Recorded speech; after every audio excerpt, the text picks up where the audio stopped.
Here's today's top story. I tested what a $400 NVMe does that an $80 SATA SSD can't, and the list embarrassed me. If you skim through PC building guides long enough, you'll find that the rules of storage plainly state that you should get NVMe drives if you can, but go for SATA only if you have to.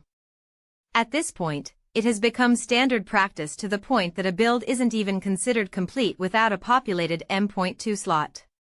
The problem with standard practices, however, is that no one bothers to correct them, nor does anyone dare challenge them.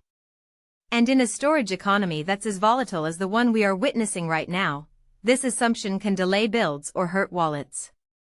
So, I decided to put the storage hierarchy on trial.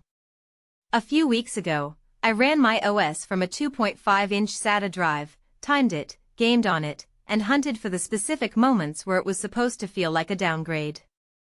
Here's what I found, or rather, what I didn't. SATA SSDs are not too slow for a modern PC. They're fast enough exactly where it matters when it comes to speed. Most users will often take a cursory glance at their respective drive's sequential speed and convince themselves that they're looking at the speed limit of their PC. They'd perhaps read that SATA 3 caps out at around 550 megabytes per second, while a Gen 4 NVMe advertises 7,000 megabytes per second and a Gen 5 NVMe offers double that. The problem with looking at it this way is the fact that almost nothing you do on a PC resembles a sequential transfer. Booting into your OS, launching apps, fetching files, loading games are storms of small, random reads, and random I/O is what determines how quickly these tasks happen. A common 2.5-inch SATA drive, say, a Crucial BX500 posts up to 95,000 random read IOPS, while a standard Gen 4 NVMe posts between 650,000 and 1,500,000 IOPS. And yet, the NVMe will only ever beat the SATA drive in loading the OS by a matter of seconds. I've had a chance to test this directly. A cold boot from my Crucial T500 Gen 4 NVMe took about 9 seconds to get into the OS, while the same install on a Crucial BX500 SATA drive took 14. This means that, given the current storage economy, you'd be paying roughly 5 times the price of a SATA SSD towards an NVMe to get where you want to be on your desktop about 4 or 5 seconds earlier. So, unless you're shuffling 80 GB video projects between one drive to another, it's safe to say that the difference in your experience will be negligible, as mine certainly was, despite going from an NVMe to a SATA drive. No, NVMe drives don't cut game load times by half. Exaggerated to the point of total deceit. To see the blatant misinformation in this myth, you'd have to understand what a game's loading screen is, and what's happening in the background. When an app or a game is loading, the drive isn't streaming one big file into active memory. The engine is requesting hundreds and thousands of small assets scattered across the drive, such as textures, models, shaders, audio, and almost all of it arrives in a compressed format, simply because shipping these assets uncompressed would quadruple the installation size.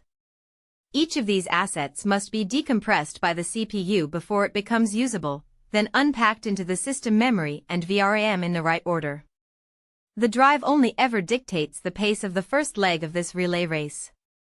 I was curious enough, regardless, to check the difference between game loads on the same system from both my drives, including a Crucial BX500 on SATA and a Crucial T500 on PCIe Gen 4, loading into the same save file. I found that the NVMe, with roughly 13 times the sequential bandwidth, on average, saved me 0.95 seconds of time. In hindsight, this data was also one of the reasons why I stopped saving all of my frequently played games on my main NVMe. There's a hidden and vastly underrated advantage to using SATA SSDs: the cost, and the opportunity cost. There is an aspect of using SATA SSDs that nobody bothers to price out, in money or in effort. The moment your storage demand outgrows your boot drive, and you find that your motherboard only offers a singular M.2 slot, you've got two options, both of which are equally arduous. The first is to check if you have a spare PCIe slot that you could bifurcate to house more M.2 drives, and the next, more obvious option is to remove the NVMe and switch it with one with a bigger capacity. Most consumer boards carry between 1 and 2 M.2 slots, and the primary slot often shares your bandwidth with your GPU. The secondary slots often run at reduced speeds or steal lanes from something else the second they are populated.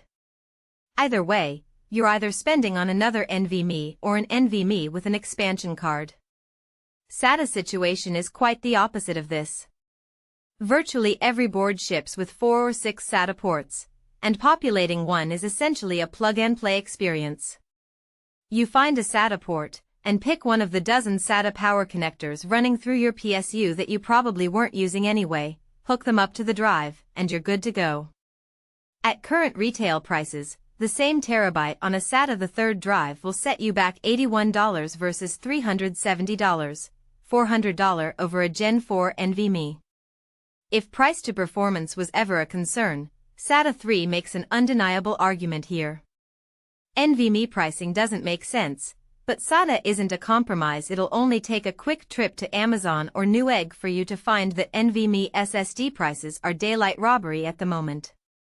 In times like this, SATA SSDs provide a cheap, easy way to upgrade your storage without making any considerable compromises, even if you're buying one to install your OS on.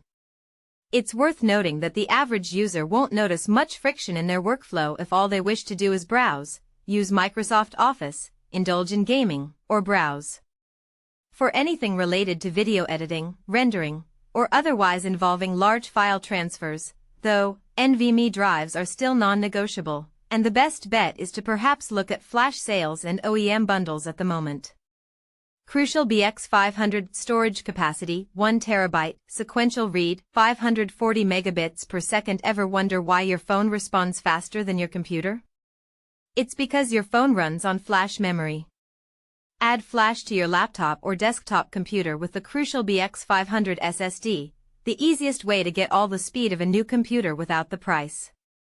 Accelerate everything. That's it for today. Don't forget to like and subscribe.